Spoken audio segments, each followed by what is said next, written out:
अब हमारे सामने ये क्वेश्चन आता है कि अगर फॉर एग्जाम्पल एक पर्सन ए है, इसने एक ही ट्रांजैक्शन में 5 लोगों के साथ गलत काम किया। सपोज ए जाता है घर में, बी के घर में वो जाता है, एंड वहां पे वो एक ही ट्रांजैक्शन में B, C, D, E and F जो है, इन सारे लोगों के फोन जो है उनको चोरी कर लेता है। तो यहाँ पे obviously B, C, D, E and F पांचों अलग अलग एफ आई आर रिकॉर्ड करवा सकते हैं।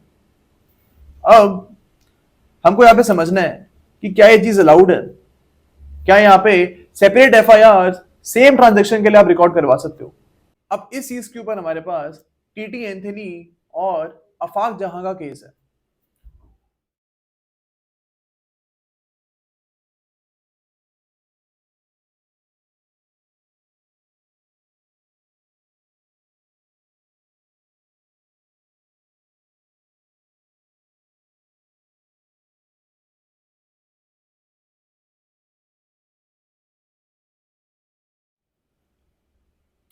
इन केसेस में बोला गया था कि in this particular case B, C, D, E and F जो है ये अपनी separate F I R record करवा सकते हैं।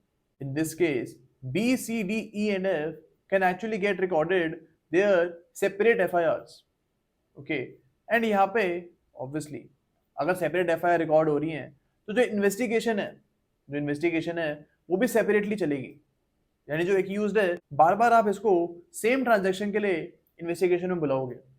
अगर 5 एफआईआर रिकॉर्ड हुई है तो 5 बार जो एक्यूज्ड हैं इनको इंटेरोगेट करा जाएगा।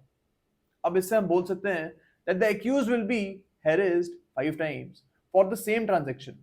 अब यहाँ पे इस केस में बोला गया था कि अगर ऐसी सिचुएशन आती है, इफ दिस सिचुएशन कम्स, तो आप एफआईआर करने के लिए तो मना नहीं करोगे।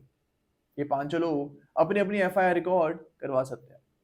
बट यहाँ पे ये हो सकता है कि सेक्शन नंबर 482 ऑफ सीआरपीसी जो है, सेक्शन नंबर 482 ऑफ सीआरपीसी के अंदर आप पांचों एफआईआर को क्लब करने के लिए बोल सकते हो।